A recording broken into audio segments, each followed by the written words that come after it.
also want to take a look at this orientation manual. Edward runs a tight ship, but the benefits package is excellent.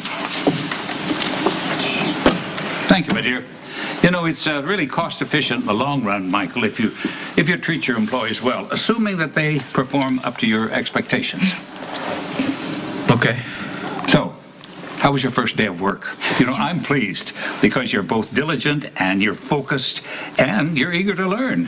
Thank you. Oh, Abby was great. I just sat here. Michael, you're just getting acclimated. You're going to be fine. Edward, I'm glad I caught you. We have business to discuss.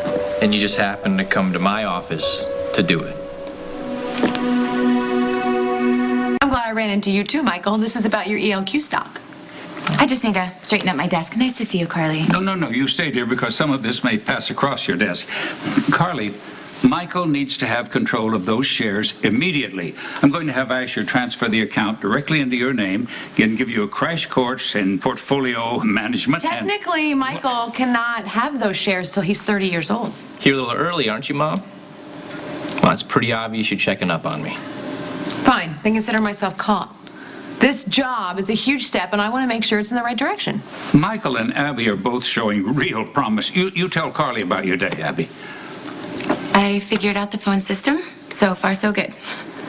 I counted 2 hawks and 10 seagulls. That's all I got. This clearly is not the job for you. Michael is showing the kind of reserve and good judgment that I expect from an executive. He's willing to sit back, take his time, and get the lay of the land, instead of just crashing in without thinking things through. Okay, you know, if you're not comfortable here, you need to trust your gut. You don't have to stay here and waste your time. There's plenty of jobs out there.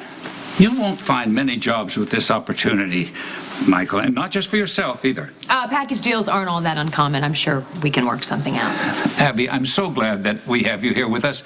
You see, no one who does not see the whole picture would advise you to leave without giving ELQ a chance. And believe me, I would hate to send you and Michael out in this job market. Whew. You know, Edward's right.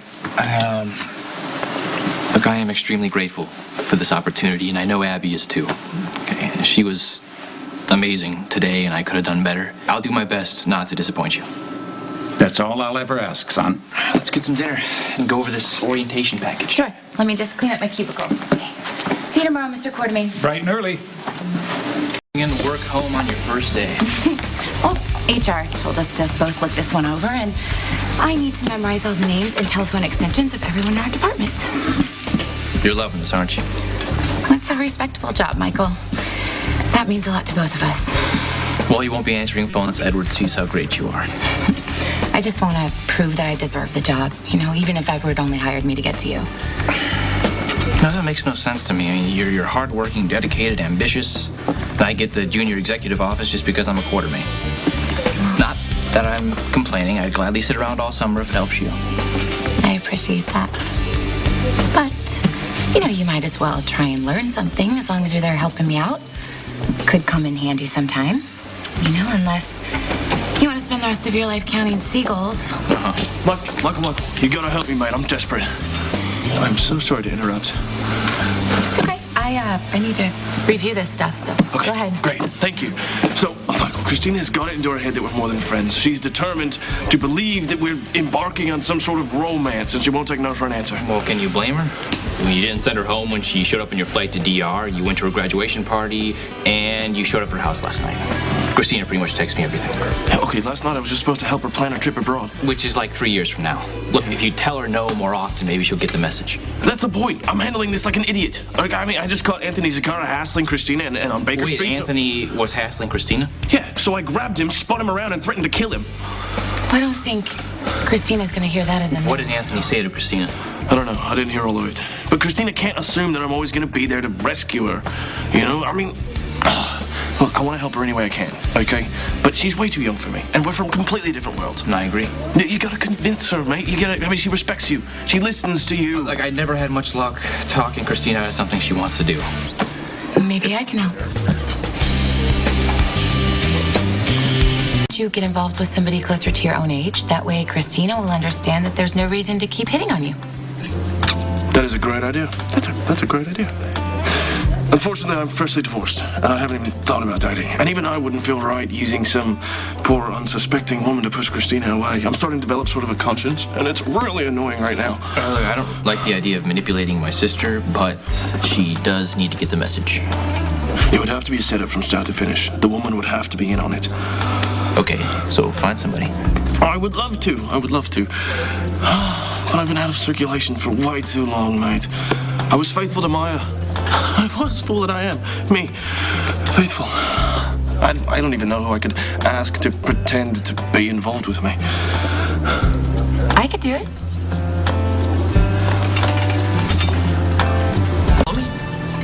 Let me just talk to Christina again. Maybe she'll listen this time. Christina is very determined. You know, Ethan's the perfect guy to crush on. He drives both parents crazy. Yeah, but if Christina pushes Sonny any further, things will get ugly for me. Yeah, my dad blew up Johnny's car when he thought that Christina was sleeping with him. He might not do that again, but who knows? Do you think Carmel's hurt much? Yeah, look, it's completely ridiculous for you to risk your life just because Christina won't give up on you. Well, and if anything happens to you, Christina will blame herself. All right, the simplest solution is just to leave town. Once in my life, I kind of want to stay put. If we decide to do this, how will it work? I'd pretend to cheat on you with Ethan, let Christina catch us. Christina already thinks the worst of me. I doubt she'll have a problem believing that I'm cheating on you. Look, I hate being lied to and manipulated. I'd hate to do the same thing to Christina. I'd feel like a hypocrite. Then you know what, we'll think of something else. Oh, yeah, totally. It's your call. Like, I know my sister. She's not going to give up on this.